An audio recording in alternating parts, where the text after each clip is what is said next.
It is Monday, and everyone knows what that means. It is time to have a fallout of the NFC East offseason. We're going to talk all NFC East tonight. We're talking Giants. We'll talk some Commanders. We'll talk Cowboys traded for George Pickens. We'll talk Dallas Goedert staying in Philly. After, of course, like Mr. Adams predicted, it happened after last week's show, which it did. But you know what? Let's not spoil too much of the show. So do us a favor. Kick back. Relax. Because episode number 45 of 609 Sports Talk, it starts right now.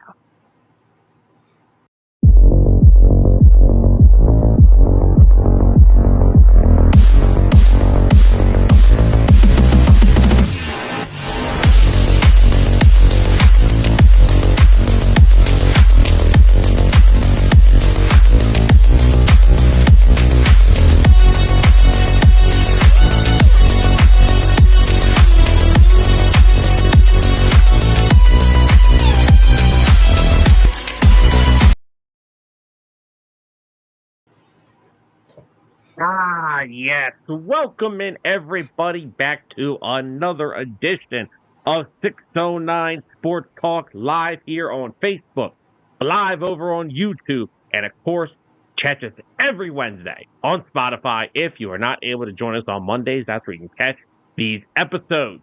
And as always, this is a show that unites fans, ignites debate, sometimes ignites fans, for all I know. We don't condone that. We don't condone any igniting of, but it could be, if it's a Cowboys fan, maybe I'll be excited. But anyway, as always, we are your hosts, Sam Nelson, Tyler Adams. Tyler, how are we today? We're doing good. Another Victory Monday down. I guess it could be an honorary victory double Victory Monday with the signing of Dallas Goedert, bringing him back on the restructured deal. Just the little things to celebrate. Just the little things, right? Celebrate the little things. But you know we can also celebrate real quickly? We can celebrate our friends making it to their new destination. Yep. We can celebrate Kaylee, Orlando, making it to their new home of Ohio. Good luck, guys. We love you. I hear the fans out there are rough.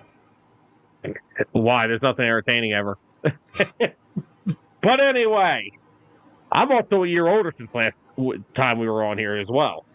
I thought that happened every show. Yeah. Well, yeah, because you're my co-host. I age every day. But anyway, so look, we got a lot to talk about. So we figured between now and basically till training camp, the offseason's kind of settled in. You know, teams have made their draft picks. Teams have made their free agent signings. There could still be some trades done. There could still be some free agent signings as well. We'll get into that stuff when it occurs. But we thought this would be a good week to start some off-season outlook. And we decided this week would be a good week to start with the NFC East. Appropriate to the fact that Tyler and I are both Eagle fans. And we got some Cowboys fans and Commanders fans, Anthony. Yeah. And we got some Giants fans. You know, they lurk around. They're lurkers. They don't really say much. They're just there right now.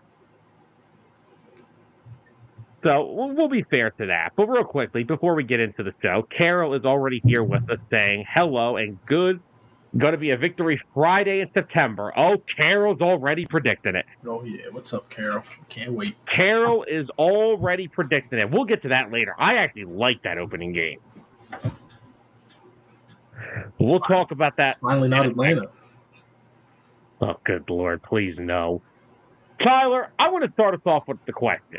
Now, this show's going to kind of be all over the place around the NFC East. But to start the show, I want to start you off with the famous question.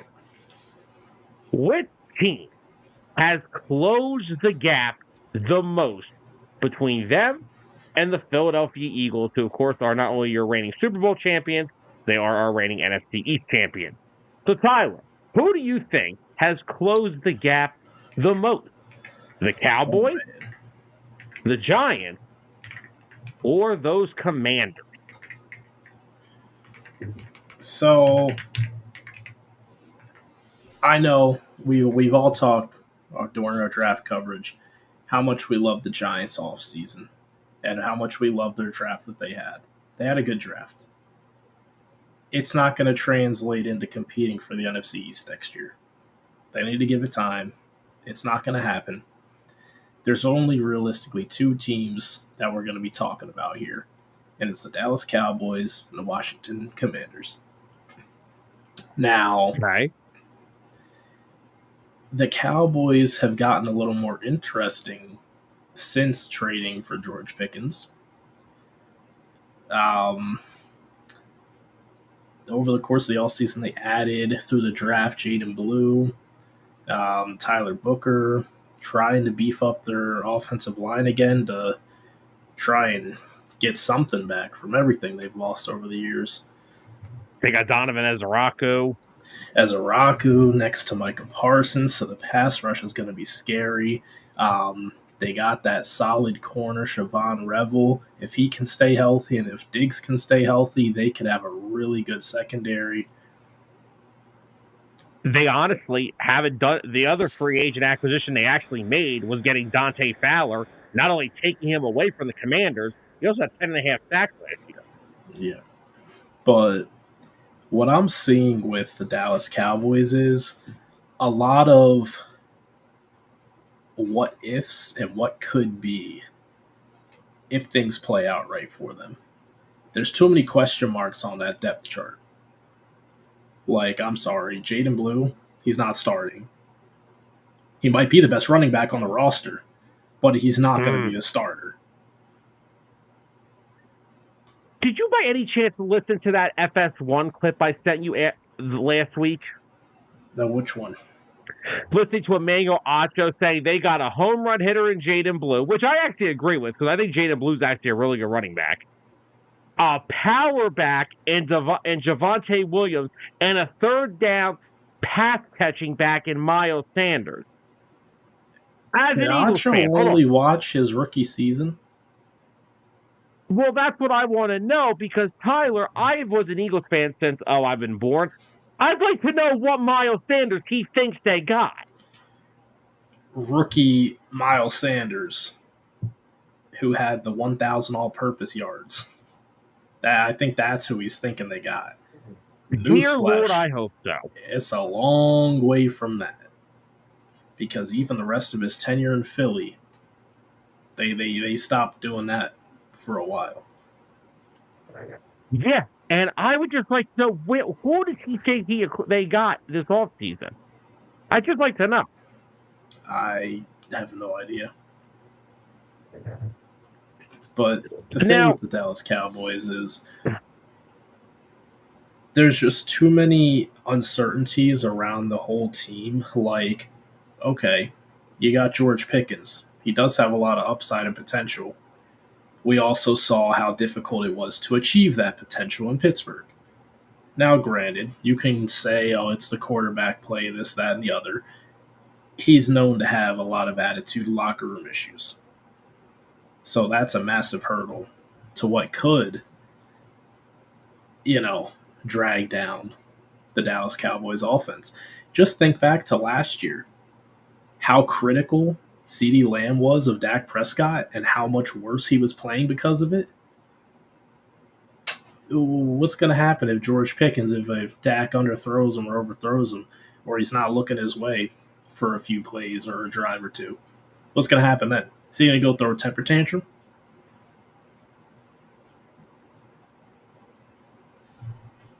Yeah, I agree. My biggest issue with the Cowboys has to do with the hire of Brian Schottenheimer. That's where my issue lies. Because I still don't understand that hire. I still do not understand that hire. If they actually would have went and got a capable head coach who I thought was a good option, I may sit here and think maybe Dallas had a solid offseason. Because, like I said, I unfortunately like what they've done. And I hate to say it. However, they have done a lot of things that I have really enjoyed. Like I said, I believe Tyler Booker was a small reach where they picked him. But you know what? I've seen the Lions pick Jahmyr Gibbs at 12, and look how good that's turned out. They took my favorite edge rusher in that draft, in Donovan Ezeraku, and I despise it to this day.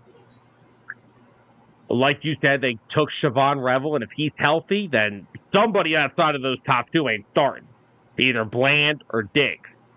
That's the other issue I have with Dallas right now, though. That secondary has 3 top corners, all with an injury history. Yep. So, like I said, I like pairing Ezeraku with Parsons. I love bringing in Dante Fowler to help out your pass rush. If Dak's healthy, they're going to find a way to score with CD, Pickens, Ferguson. That run game, somebody has to run the football. Exactly. Somebody has to run the football. It might be Dak. The other thing also that if I was a Cowboys fan that I don't think is being talked about enough, if I'm a Cowboys fan, I'm telling my superstar edge rusher who wants a contract to maybe focus on football a little bit more. Yeah. He's a bit outspoken.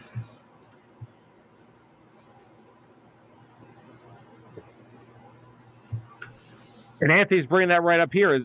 He's bringing up Parsons here saying if they're going to sign him or wait until the last minute. Well, it's Jerry, so they'll probably wait till the last minute.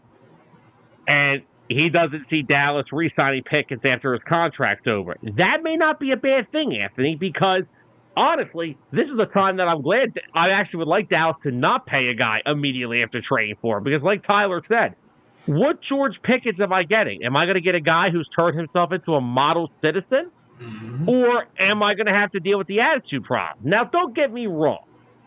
If I'm George Pickens, and my NFL career has consisted of Kenny Pickett, whatever was left of Russell Wilson, and whoever was in between that, I'd have an attitude myself. I still do not understand what you can argue with me about this all you want. I still don't get that trade from a Steelers perspective. I still don't understand it. I'm never going to understand it. When we talk about the AFC North in a few weeks, and I'll bring it up again, but I still do not know what the Pittsburgh Steelers are trying to accomplish. But, I mean, if anything, Pickens is at least giving you somebody out there that is going to command respect. Someone's got to cover it. And if Jaden Blue can play in the NFL, which I surely think he can, his biggest concern at college was ball security, so keep him away from Miles Sanders just for a few days. Don't let them talk too much. Their offensive line, it may be starting to get somewhere. You know, they have Steele, they have Tyler Booker, they've got Tyler Smith, they got Tyler Guyton. They got guys on that offensive line again. Yeah. Now, is it the days of Smith and Frederick and Zach Martin? It's not even close to that. But they have done a good job of addressing it. Like I said, Tyler Booker may have been a small reach. I like Tyler Booker a lot, though, coming out of this draft. So, yeah. I'm not saying it's a reach because you know what? People have criticized the Lions for the same thing. And guess what? The Lions are the Lions still. They are. And they are the Lions. But guess what? Not every team is that fortunate. Some teams reach and they get their hand smacked. That is true.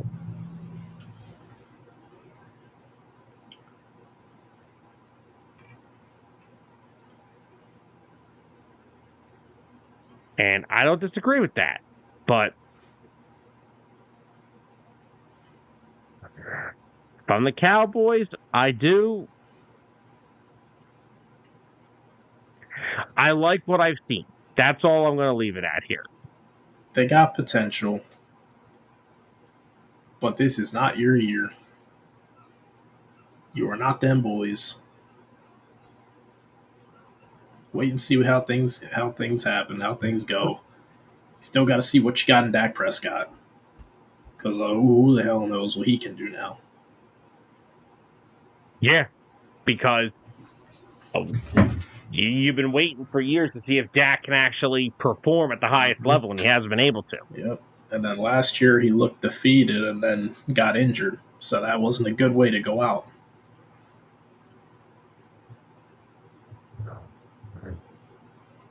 Anthony, I agree, because I personally don't believe that there is anything as more. I think the most overrated thing in the NFL, and that was a draft day reach. If a team likes a guy and they have the system to help him succeed, they're going to take who they want. Yeah. Now, granted, in 2020, that did not go the Eagles' way, but still. Like I said, some teams it works, some teams get their hands smacked. Yeah. Like I said, people keep saying the Lions will reach for everybody. Oh, they reached for Jack Campbell. Oh, they reached for Jahmyr Gibbs. Well, who's laughing now? Yep. I'm sorry. People are laughing. I'm like, oh, they took Michael Williams. Michael Williams is probably one of the best run-stopping defensive tackles in the league.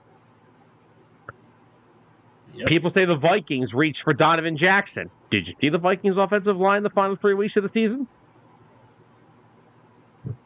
Did you see Sam Darnold? Because he was seeing ghosts. That made him run to Seattle, who has a worse offensive line than Minnesota. But no, I like what Dallas is doing. I like the Pickens acquisition. I hate it as an Eagles fan, but not too worried about it. Brian, that organization doesn't deserve a top 4 draft pick. Oh, man. Yes, they do, Sam. It's time for them to move on. This could be their chance to move on. Not as long as Joshua Harris owns that team. He's using... When Sixer fans realize that their owner is using them to fund the Commanders, which is going to tie us into the rest of this show, then you can start talking to me. He is using the Devils and Sixers to basically fund his Commanders, his football fund. Speaking of Commanders... That actually is the team that I think has closed the gap more on the Eagles than anybody in this division. I agree with you as well on that. Because here's why. And I know Anthony's going to come in here saying their defense isn't perfect. What defense is? Unless the Eagles. But anyway. No, even the Eagles. Last year, well coached. Extremely well exactly. coached. That's all it was. So the Commanders... You got some of the moves that the Commanders made? Well, here's what I like about the Commanders. Because even though they're under new ownership, they did something that actually ties into something this organization did 13 years ago. Instead of going out... And they had a lot of cap space going into this offseason. Instead of going out and paying hundreds of millions of dollars for this wide receiver or this tight end or this running back or this, and that, right? What did they do? They brought back the guys that helped them set the culture that Dan Quinn wanted. Bobby Wagner, Zach Ertz, Austin Eckler. Even though I think Eckler's on a 2-year deal, so I think he was already there no matter what. But they brought back, like I said, they brought back Zach Ertz. They brought back Bobby Wagner. They brought back the guys that helped shape them last year. And those guys all have, and Ertz was freaking Daniel's security blanket. Yep, he was. Your quarterback's best friend is a tight end.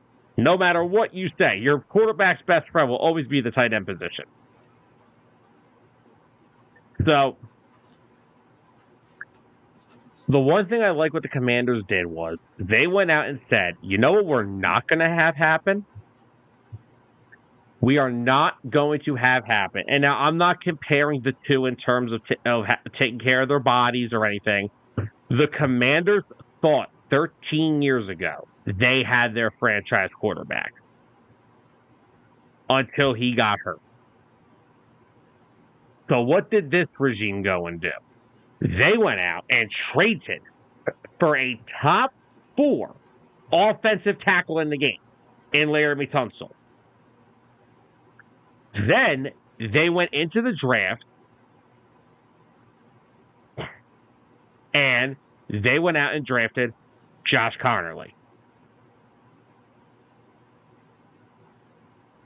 They are prioritizing protecting their quarterback for the long-term future.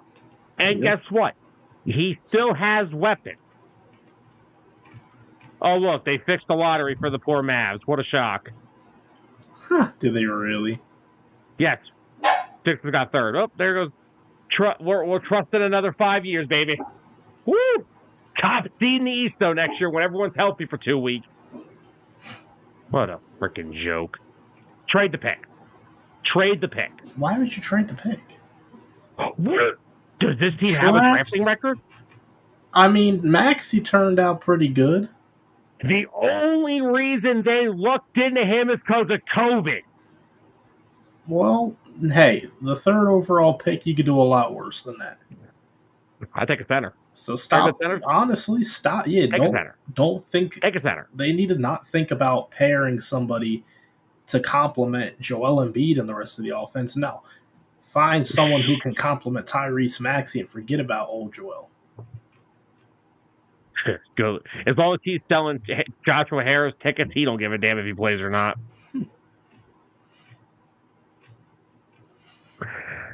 But anyway, Anthony, I will say right now, I am mad that you guys got Trey Amos in the second round. That was one of my guys I wanted for the Eagles, and I am mad you got him. He is a player. That Ole Miss, go back and watch that Ole Miss defense. They were playing last year. Yep. But I do like, back to what I was saying about the Commanders, they prioritize protecting Jaden Daniels first, which is what you have to do.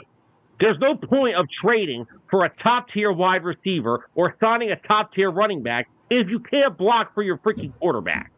Yep. And now you put Laramie Tunsil, who is easily one of the best tackles in football. I don't care what happened last year. That whole Texans offensive line was cursed. And then you draft Connerly in the first round. Okay, what was it? Maybe 5 or 6 spots too early? Wow, whoop-de-doo. You still needed another tackle because Andrew Wiley stinks. Yeah. Like, he actually stinks. So, you walk out of the draft with 2 bookend tackles now. They're basically going with the philosophy of the Eagles. Mailata, Lane Johnson. Yep. And you traded for Debo. And honestly, here's what I'm going to say. Get ready for this one, ladies and gentlemen. I like the Debo Samuel fit in Washington more than I like George Pickens in Dallas because of this exact reason, okay? As an Eagles fan, I will be the first to say I cannot stand Debo Samuel sometimes. He opens his mouth a lot, and he's just a weird dude. He picks fights that don't even exist. But he is on the final year of his deal. They have no command of him after this year. So guess what? If he balls out, maybe you give him a new contract. If he flames out, no ties, right? The one thing I'll say about Debo Samuel, he does not create the issues that George Pickens potentially could. Yep. He fits in right into the role of the number 2 wide receiver. Because we already know who Scary Terry is. We don't need to be reminded who he is. So, personally, I like the fit better. I like the fit better with Debo in Washington.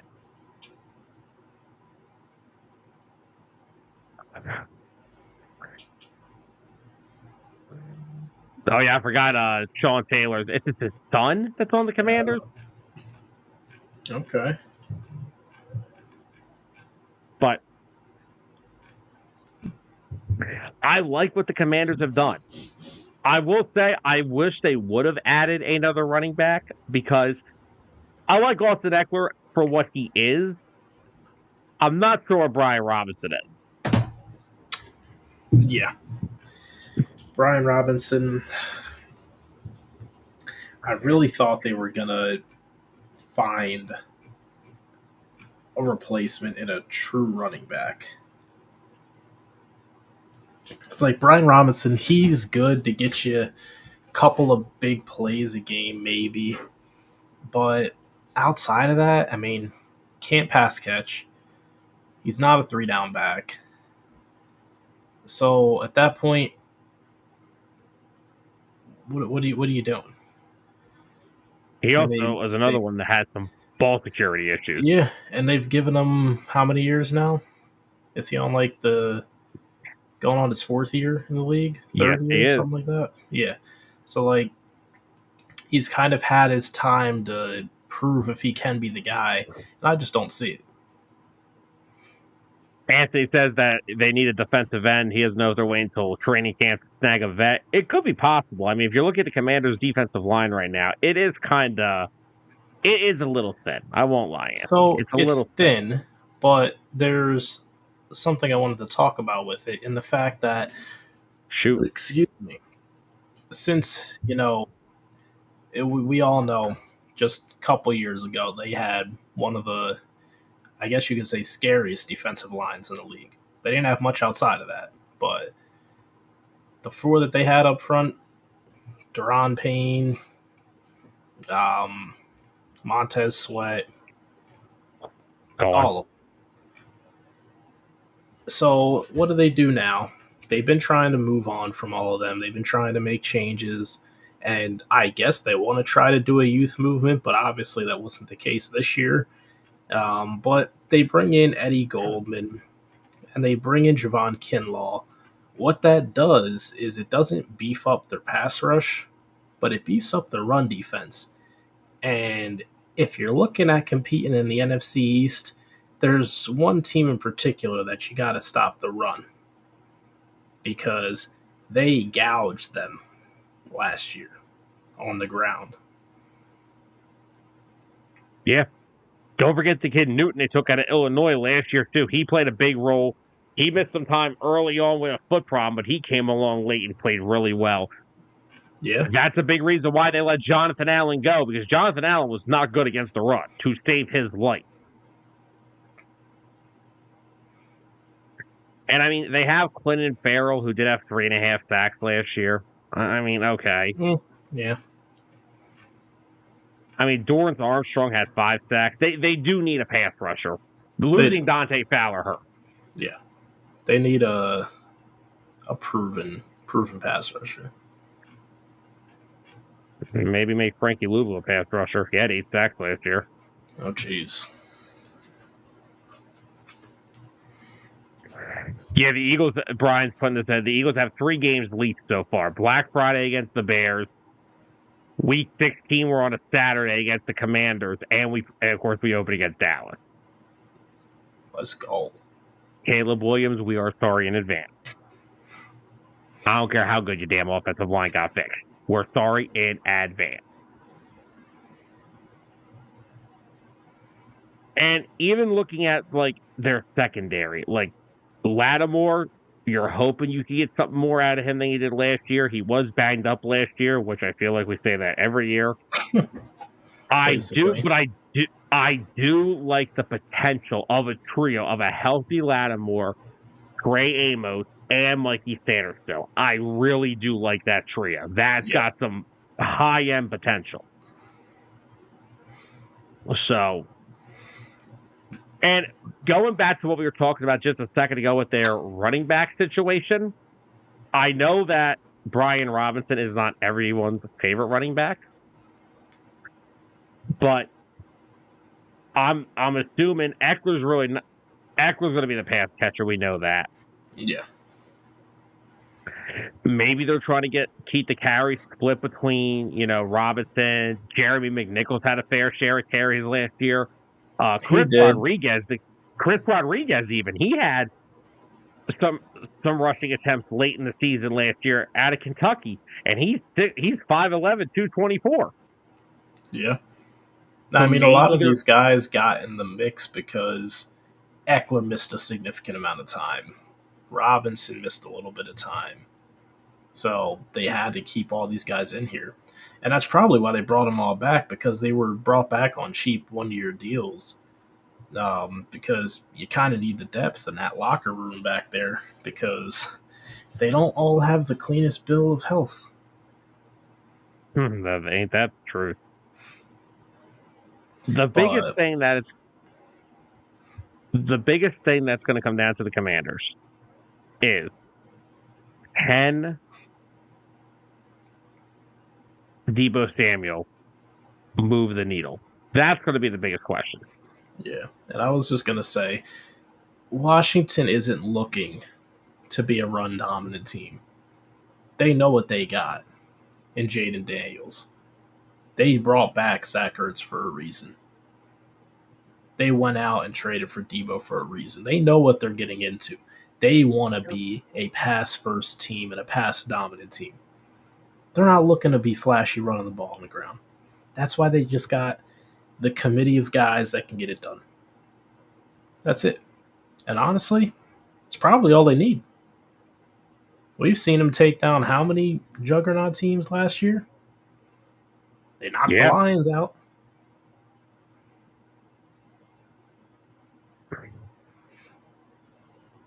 And like I said again, they've done a really good job at beefing up that offensive line. They brought Tyler Biadasz in last year. Yep. Andrew Wiley, I'm still not a fan of as a tackle. Maybe they move him to guard, possibly.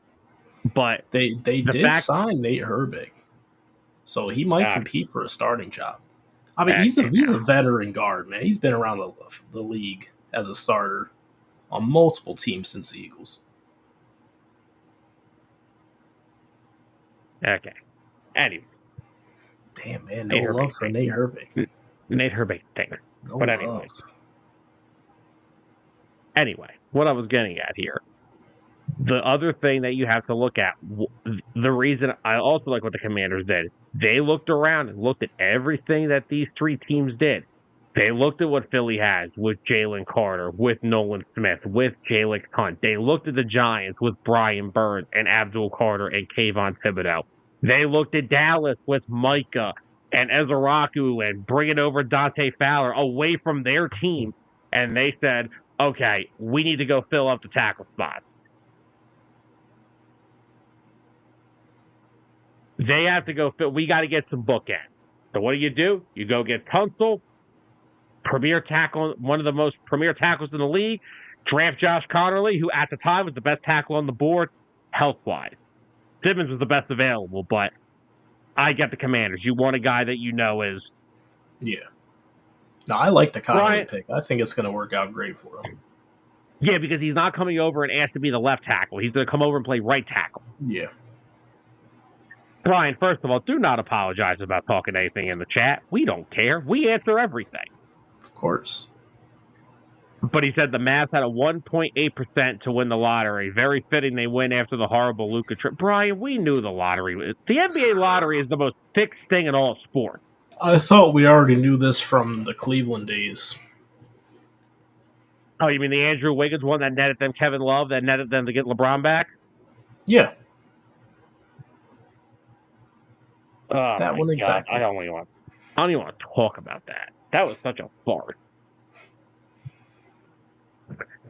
But no, I'm just going to keep saying it. I like what the Commanders have done. They have a couple question marks. The other issue that and back to the Cowboys, the issue with the Cowboys, what is it behind that? Like, what do they have the depth to compete for the NFC East this year? They ain't got depth at running back. But that's for damn sure. I don't even know who the best running back is. I don't know who the running back is. I will say, though, I do like their wide receiver core. You know, they got Lamb, they've got Pickens now, and they got Tolbert and Turpin. Tolbert and Turpin both played pretty solidly last year towards the end. And they got some speed. Why this team just didn't re-sign Rico Dowdle, I'll never understand. Yeah, I don't know. I mean, they just tried to force feed him the ball so much.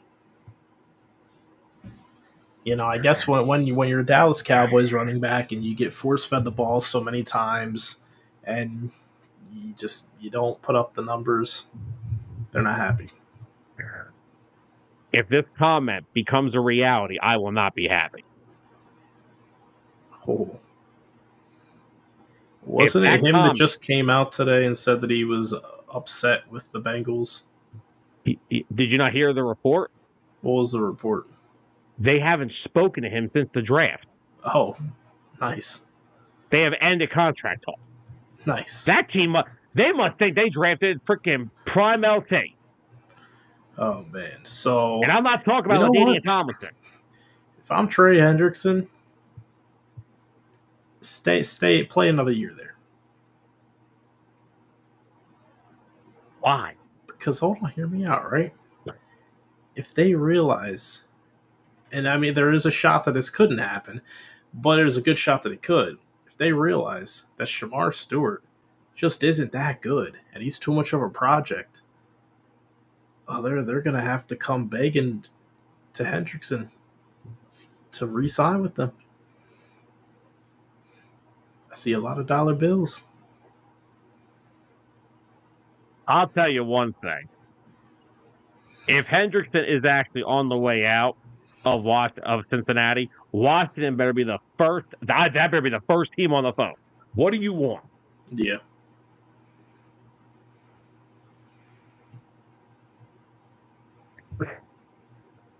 Yeah, did you hear Shamar Stewart? He said, he hasn't practiced yet. You hear what he said? I don't practice till the contracts are finalized. What a great start to your career, kid. That's hilarious. But now Demetrius Knight is also not practicing, and it's something to do with, like, there is a clause in every NFL team's case that if a player gets hurt before being unsigned, like, the team takes care of it, and apparently the Bengals are the one team that doesn't do it. The Bengals are a mess. The highest paid offense in football, and they'll be split up within a year. Guarantee it. Within 2 years, they'll be split up. Because their defense stinks, and they can't stop a nosebleed. Man, I can't wait to watch Joe Burrow be a Cleveland Brown. Oh, God. Why would you wish that on him? Hold on. If there's someone who I think could turn that organization around, I think it could be him. You may need Jesus himself to save that organization. But no, I'm just going to come out again and say I will be very unhappy if Trey Hendrickson is a Commander by the end of training camp. I will not be happy.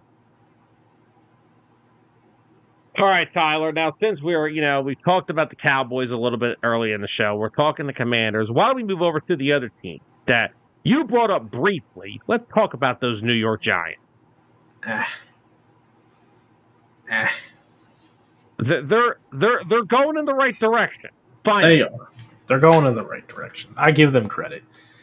No, it is not their year either, but are they making the right moves to try and make sure that they can have a year before 2030?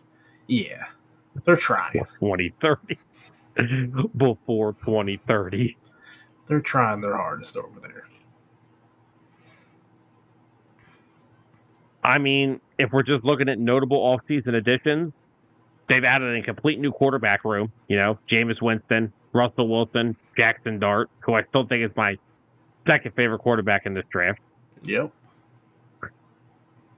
Running back, they added Cam Scatterbo to pair with Tyrone Tracy. Still hate it.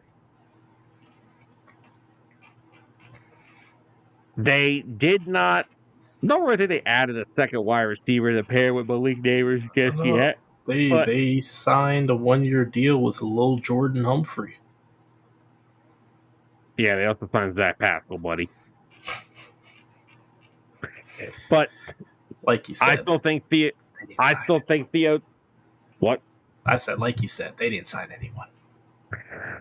I still think Theo Johnson, the tight end they took out of Penn State a couple years ago, still has a lot of potential. And you're just hoping at some point, can you get something out of a Jalen Hyatt? Yeah. A Wan'Dale Robinson? A Darius Slayton? Can you get something out of one of these guys? Offensive line, hopefully Evan Neal can play guard. That's all I'm saying there. Now, For the other side of the football, notable additions through the draft: Darius Alexander, Abdul Carter.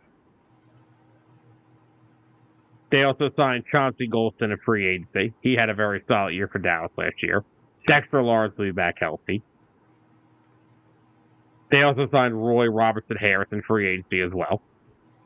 Yep. They also have Raheem Nunez Roches, who is like one of my favorite names in the sport. Pass rushers: Abdul Carter, Brian Burns, Kayvon Thibodeau. Fabio Kikri is still man in the middle. And now if you go look at their secondary, Devontae Banks, who they drafted a couple years ago, up and down so far, really good his first year, kind of iffy last year. They did sign Paulson Adebo from the Saints in free agency. 7 games last year, 52 total tackles, 3 interceptions. So those are probably your outside corners for next year. And then, you go back to safety. You brought in Javon Holland. You took him away from the Dolphins. You have Tyler Nubin, the kid who I really liked out of Minnesota last year, right? It was Minnesota, yeah. He had a solid year, 97 tackles in 13 games. And they also have Drew Phillips, who will most likely be probably their nickel corner. He had a solid year last year, 71 tackles, 1 interception, 2 forced fumbles. All I'm going to say, and it's probably going to spark a debate, if their defense is as advertised on paper, I get it's on paper, and it can keep them in game, all Russell Wilson may have to do is score 20 points a game. Now, can he do that? I don't know. Oh, man. I know. I can't see it. I'm reaching for something here. You're reaching. Why are we reaching for the Giants? Why? Why are we? Because I just like how certain teams build through their off seasons, and I like what the Giants are doing. They're building up a loaded defense that they've put together in recent years. And now you're finally going through the right way with the quarterback situation. I don't care if Daniel Jones was taken 9th overall. You could not justify a Duke quarterback starting day one. They also couldn't justify paying him $35 million a year, could you? I agree with that as well. But not only that, you go into this draft with Russell Wilson and Jameis Winston. Because we knew Russ was going to be the starter from day one. We just knew it. Not only that, you come in, you take your quarterback of the future to sit behind Russ, and you didn't even need to give up a future first-round pick to get him. Yeah. And you nabbed one of the better defensive tackle prospects in the 3rd round, and Darius Alexander. And you took one of my favorite backs in college football. You took Cam the man. I'm still upset about that. I'm just sad about Alexander. You're sad about Alexander? I wanted him. And that was back-to-back rounds. They ended their day 2 with Darius Alexander. They came back the next day and took Scatterbo. Yep. And I'm still upset about it. The problem is with the Giants is still what's been the problem for 5 years. They ain't blocking nobody. I hope Evan Neal can turn into a really good right guard because he can't play tackle. Yeah, it's not Bam anymore. Outside of Andrew Thomas, that offensive line is atrocious. Yeah, I'm surprised that they didn't do more to build on that through the draft. But I guess they're comfortable with what they got. I don't know. I mean, Jameis has had worse offensive lines. Russ has had worse offensive lines. I know, shocker.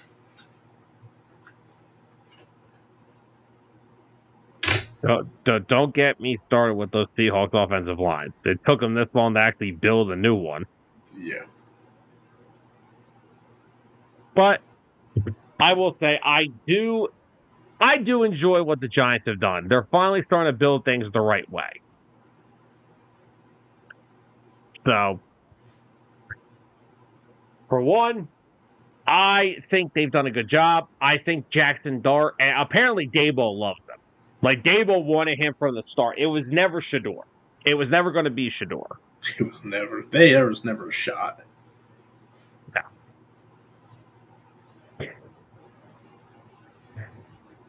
So now, we actually may have a really short episode tonight.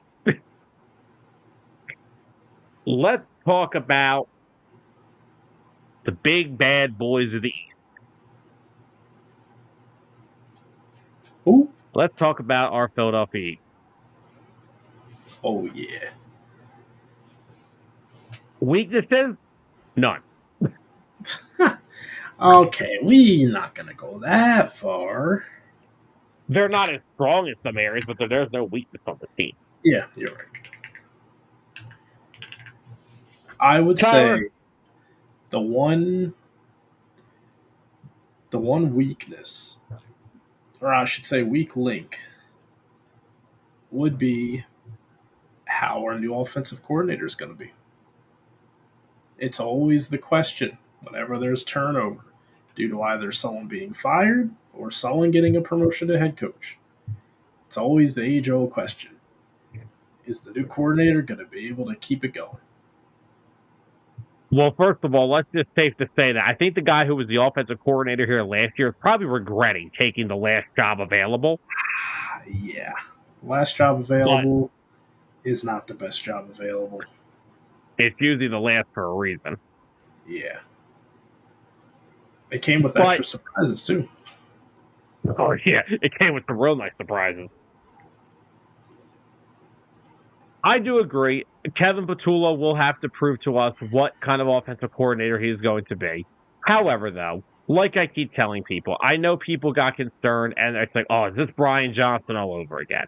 Once again, when you're in the Super Bowl, you don't have much of an option but to promote within for a year because you're playing so late into the season. Exactly.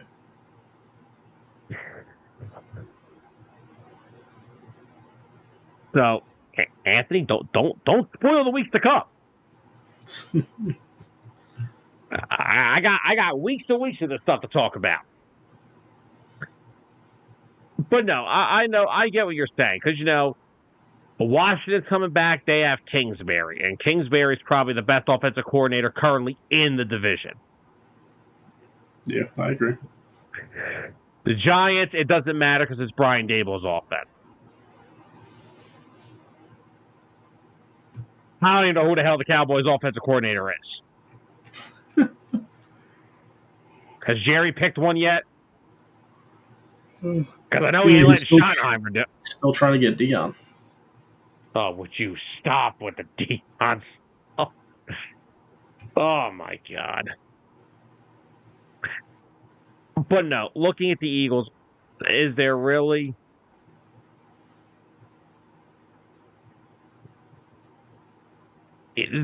I don't see them being... Right currently, I don't see any team dethroning them for the NFC. Neither do I. I don't trust... Like I said, I like Dallas on paper in a few areas. I like the wide receiver duo. I like the potential of Ezeraku. I like some of the potential there. I like the Booker pick. I don't like it at 12. I thought there were better options on the table for you there. You could have went Kelvin Beck. You could have went... No, Kelvin Beck is going already. You could have went somewhere else with it, and I would have liked better options. I get the philosophy, though. I also just don't trust Dak Prescott, so that's another thing. I think Banks was the pick for the Cowboys. He just got scooped up. Yeah. That's it. Yeah, and like I said, I like Tyler Booker. I really do. I had him as a very high day 2, maybe late day 1 guy, not 12th overall. Yeah. But guess what? For all we know, he'll turn to a stud. Very true. Dallas rarely misses on offensive linemen. I'll give him that much credit. But, Tyler, before we get more into the Eagles, we do have something to discuss. Somebody Well, you predicted this last week. You said as soon as this show was over last week, Dallas Goedert was going to be an Eagle come this year. And next day, what happens? Eagles and Dallas Goedert agree to a reworked contract. You were blowing it out of proportion. I knew it was going to happen. That's all we have to do is blow something out of proportion for something to happen. That's all we have to do, dude. Okay. All we have to do. So, Tyler, let's just ask the question. Are you surprised that the Dallas Goedert outcome turned into him staying in Philadelphia? No, that doesn't surprise me. I mean, you're coming off of a year where you just won the Super Bowl. Amen. Also, Goddard's one of those players. I need to find the right way to say this without sounding like disrespectful towards him. He hasn't proven himself to be like that George Kittle or Travis Kelce before last year. Everything else before Travis Kelce last year. That's where we reference Travis Kelce. So he wasn't going into these contract negotiations and free agency with like a whole lot of, eggs in this basket. Like, oh, I'm the top guy. I'm one of the best at what I do. He's a great pass blocker, great run blocker. Yeah. Very versatile, solid hands, very reliable, decent route runner, finds ways to get open, fights after the catch. He is, I think, a top 5 tight end when he's healthy. But then there's the other caveat, his durability. He constantly misses games. Teams aren't going to go out and pay big money for a guy who's only going to play 11 games out of the year or 13 games out of the year. They're not going to do it. So for Dallas Goedert to stay home with the team that drafted him and run it back again just makes the most sense for both sides. Yeah, and it makes a lot of sense for a few reasons. Now, I am surprised with one big factor in this whole thing, but I'll get to that in a second. I want to go back to something that you said. You talk about Travis Kelce, George Kittle. First of all, I think Dallas Goedert is a top 5 tight end in this league without any argument. I don't give 2 damns how many footballs Mark Andrews catches a year. The guy can't block to save his life, and he can't do anything else. The reason I think that Goddard's production has never been to that, first of all, the first couple years of his career, he was still stuck behind Zach Ertz, and he was still putting up solid numbers. Yeah. The reason I think that Dallas Goedert has never had the opportunity to put in that type of a season, why did the Chiefs trade Tyreek Hill in the first place? Because the focal point of their offense was Travis Kelce. They have put their wide receivers around him as the number 1 pass-catching target. Same thing with the Niners, Ayuk, Debo. They have been there to complement George Kittle. Here, it's kind of the other way around. Dallas is more of the complementary piece to Smitty and AJ. It's kind of reverse role. So that's why I personally think Dallas has never had the chance to put together that type of a season. I am surprised at the deal he took to stay. Because let's look at this. First off, it came out last week. They had draft day offers for him. They didn't. He didn't like any of the destinations. The one thing the Eagles do a good job of with a player that doesn't want to be here, they try to do right by that player. And yeah, they got offers for him, but they gave him the choice of, do you want to take this? Do you want to go there? He didn't want to. There was nothing that stood out. Which, granted, I mean, you just won a Super Bowl. What's going to stand out? Honestly, I'm going to go to the Chargers and watch Herbert get picked off 5 times.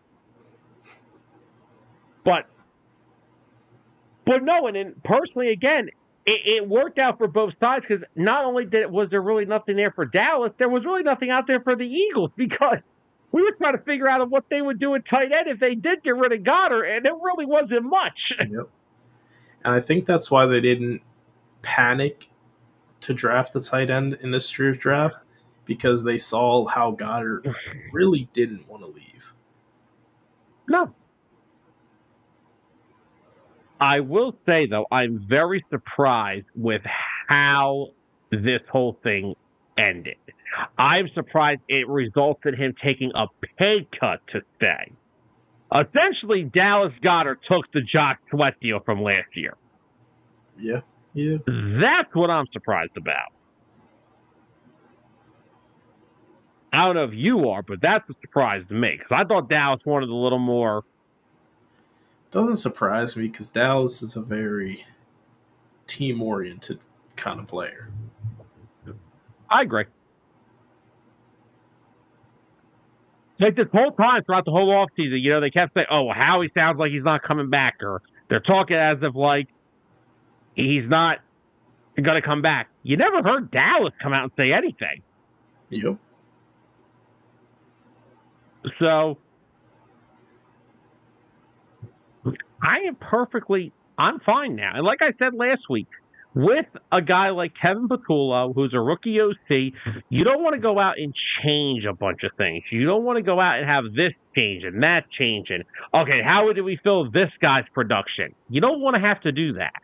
Now they go into next year, and literally every starter from last year's team is back, minus right guard. Yep. And even that right now, the replacement's been here for 3 years. If he gets the job. Also true. Yeah, Anthony, I agree. Honestly, Goddard may be thinking of tagging it up soon. He might. We don't know. Maybe he will. But let's keep on the Eagles here. We give it our thoughts on the Dallas Goedert situation. The Eagles as a whole this offseason, Tyler, how do you feel? How do I feel? I feel like they got a lot better in key areas of the defense, mostly. Offense, aside from getting Goddard new terms to his contract, they weren't missing much. I mean, we know it's going to be a competition for right guard. Just got to wait and see who ends up winning that. We're not going to know that until training camp comes around, because I know the one guy I like on paper, the one guy who was a former first-round pick, but you still think that there's a lot more potential with Tyler Steen, which I don't disagree with. I just think it's going to be an interesting open competition. I don't think my favorite is either of them right now. I think it's one of the kids they just drafted. I think it's Trevor Keegan. Trevor Keegan? Okay. All right. I like Trevor Keegan. Going back to last year's draft. I do. I like him too. And they continue to emphasize that Drew Kendall, the kid they just took this year, is a center/guard. Now, a lot of that could be they don't want to have another Dylan McMahon situation and lose him, because like I said, they were pissed last year when they lost McMahon on waivers. They were pissed when that happened. I also wouldn't be surprised. They said when Cameron Williams got the call, the first thing Stoutland talked about him was Mekhi Becton moving from tackle to guard. So we may just make another great wall of midnight green. Knowing Jeff Stoutland. I'm excited for that right guard battle because you got Kenyon Green, who's playing for a new deal. You have Tyler Steen, who's trying to prove he belongs in this group consistently. And like I said, I still like Trevor Keegan played in the most pro-ready offense under Harbaugh. Yep. Now, in terms of everything else, the offense is kind of the same. The defensive side of the ball, it just got younger. A young unit that we had last year led by Vic Fangio, and now it got younger and probably a little bit better. I think so, too, because, people are going to point out Brandon Graham retiring, Josh Sweat leaving, but they were only pieces of the puzzle. What Vic Fangio was able to do and get out of everybody, Vic Fangio is a huge reason Josh Sweat had a career year. Why he got that big contract. Same thing with Milton Williams. I think a lot of these young guys have a chance to come in and make day one impacts, just like how we saw young Quinyon, Cooper DeJean, come in and do last year. I agree. I really think that, first of all, I think Jahad Campbell's just going to come right in and make an immediate impact. I'm excited to see him line it up next to Bond. Yeah, I'm excited to see what Fangio does with him in general. What worries me is, well, actually, no, it doesn't worry me because when Nakobe Dean comes back healthy, if we do get him back healthy, oh God, I think we could see a lot more of Jahad Campbell coming off that edge, getting after the quarterback a little more. Because I know he can do it all. And early on, until Dean is back healthy, we are going to see it's going to be the 1-2 duo between Bond and Campbell. But when Dean comes back, I mean, God, we saw how good him and Bond were together last year. You got to try to fit them all on the field. Yeah, you do. You got to figure a way to get these three on the field. And I still love Andrew Makuba coming here. I'm tired of hearing about that. He only weighs 186 pounds. He's what, like 20 or 25 pounds lighter than CJ. Cool. And he's an inch taller than him. So I don't want to hear he's small. Also better in coverage, too. Yeah. Because right. We all know how great CJ Gardner-Johnson was in coverage. I'm about to say something that could blow some gaskets.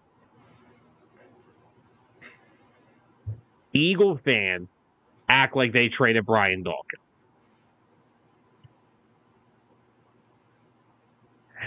Some Eagle fans overrate CJ Gardner-Johnson to an extent. Well, because they like to link him to the fact that we went to the Super Bowl in 22 and then won in 24. Yeah, having 78 sacks that year helped. Exactly. The same CJ Gardner-Johnson that had 6 interceptions last year also allowed 10 touchdowns in coverage. He's a great playmaker. Definitely inconsistent in coverage. Not a perfect player. No. Definitely not no Brian Dawkins. Not even a Malcolm Jenkins. No. Better playmaker than Malcolm. Yeah. But I respect CJ. Malcolm had the Butterfingers. But once again, I love CJ. I think he's a great football player. I'm sure he's going to go down in Houston, run his mouth, and get traded again. Because once again, everybody, look at the track record. The Saints got rid of him. The Eagles let him walk. The Lions let him walk. And the Eagles traded him this past offseason. Something isn't right there. And all you have to do, I don't care if he's 5'11", I don't care if he's 4'6" and weighs 112 pounds. 4'6". All you have to do, yeah, exactly. Hold on. That may be a problem. All you have to do is go watch Andrew Makuba on that Texas defense and tell me how good he is.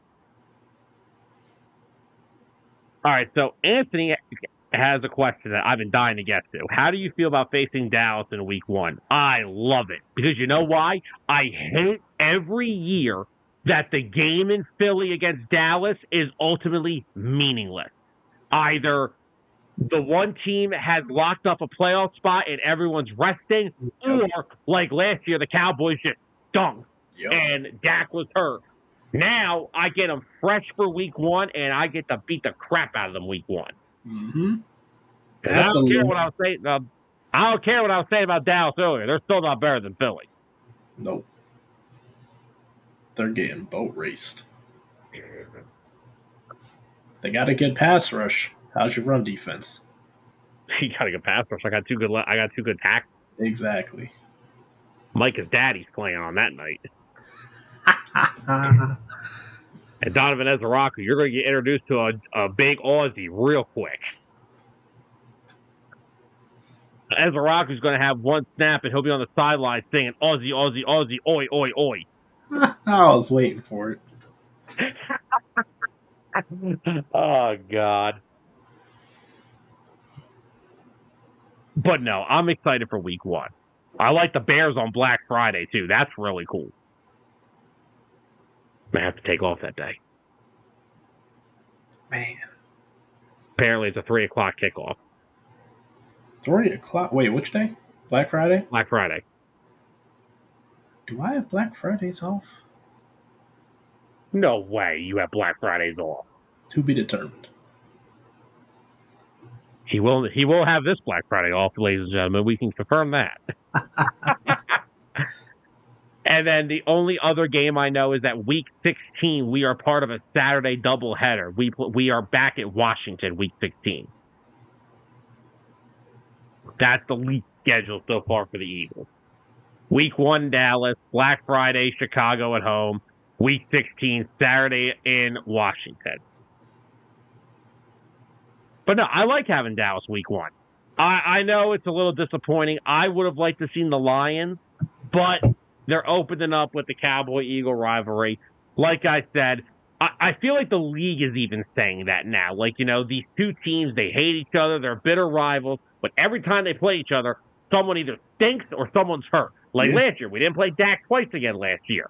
I want to see them healthy. So now you put them primetime season opener, facing the Super Bowl champions. Watch the banner drop, baby. Oh yeah, Micah, watch the banner drop. See what you can envision in your future if you take a pay cut. You take a pay cut. Oh my God. Take a pay cut, come back to Philly. He knows he misses playing in Pennsylvania. No, Anthony, we don't usually. We usually don't get Dallas and Philly till like the end of the season. Like last year, we didn't play until the final. It's not even in division. It's usually we play some random team from the NFC. Every year, I feel like since 2021, all our division games are in like the last 2 months of the season. Yeah. I hate that. I want to play Dallas early. I hope we play Washington within the first 10 weeks. Well, because we already know that the Philly at Washington game is going to be Week 16, so that's that. But I want Washington in the first 10 weeks. I want to play these teams early. Mm-hmm. Yep. I'm tired of all my division games being backloaded to where I have 4 and 6 weeks. It's annoying. Exactly. I want to see these teams early so we can see what this division's like. Because honestly, I'll tell you now, I think this division potentially could have some really good play this year. I don't know how many. I think there's at least 2 playoff teams in this division, Philly and Washington. The other 2 are complete wild cards. Anthony, last year we opened up in Brazil against Green Bay. Yep. Never doing that again. And before that was it Atlanta? No. Wait, was it? I know. New England. New England, yes. New England. And the year before that was the year before that. I might be going back 2022. to 2022. No, 2022. 2022 was at Detroit. Oh. 2021 was at Atlanta. That's where you're thinking. Gotcha. Well, yeah. But yeah, that's the other thing. We actually get an actual home opener this year. Yeah, it's amazing. Yeah. You only have to win the Super Bowl to do that, apparently. If you're the Eagles. Yeah, right. Any other team, Kansas City Chiefs, you can get a home opener. Yeah, Anthony, that was the green color drama for the whole month of freaking August. Oh my God, that was a mess. Please never go back to Brazil. All right, Tyler, real quickly, while we're still on the Eagles, if you had to pick one Eagles rookie from this draft class that you're excited to see, who would it be? Makuba. I'm going to go with Ty Robinson. I really like Ty Robinson a lot. I like him a lot. But the main thing, the reason I said Makuba is I want to see if they can make him a day one starter. He will be after Justin Simmons plays the year here. That's valid. And is that what we're going to get tomorrow? Breaking news? Justin Simmons still trying to come here. What's I taking don't hate. look, I don't hate having a four-man safety room of Reed Blankenship, Justin Simmons, Andrew Makuba, and Sidney Brown. That's a lot of depth. With the way that Reed flies around sometimes and knocks himself out. Yeah, I don't want to see Tristan McCullum playing meaningful snaps anymore. If Tristan McCullum can be released from the team because he didn't make the 53-man roster, I would be so happy. Well, and also, first of all, if they just traded to Makuba with a day 2 pick in the second round. If they still sign Justin Simmons, I said this before, that will tell you what they think about Sidney Brown. I hate to say it. I know Dennis hates me for it. That's what they think about Sidney Brown if they still sign Justin Simmons. Yeah. They don't trust him then at that point. Oh, man. We're kind of wrapping up a short episode this week, aren't we? Yeah. It's our first little division preview. Yeah. Off-season outlook. Next week we'll have another division. Not sure which one yet. That'll be determined. But Tyler, do you have anything else you want to talk about before we kind of wrap this up? That's about all I got. Go Birds, as always. All right, guys. This was a nice hour and 11-minute episode. Of course, this is the time of the year now. The draft is over. Free agency's kind of wrapped up. Training camp is coming up in a few months. Going to be some shorter episodes here, but we're still going to put out some nice content for you guys. So, guys, we're going to get up on out of here for the night. We hope you guys enjoyed this shorter episode than usual. But this is what we'll be giving you guys for the next several weeks, these off-season fallout shows where we'll be talking about a division each week. So, guys, thank you all for joining us tonight. We hope you all enjoyed this episode. If you did not catch us tonight live on Facebook and YouTube, Spotify episode will be dropping on Wednesday. So, guys, thank you all once again for joining us. One last comment for the road. It is Miss Carol saying, have a great week. Carol, have a great week as well. See you, Carol. We guys hope you all enjoyed tonight's episode. Stay safe. Have a great rest of your week. And we'll see you guys same time, same place next week. So for Tyler Adams, I'm Sam Nelson. Good night, everybody.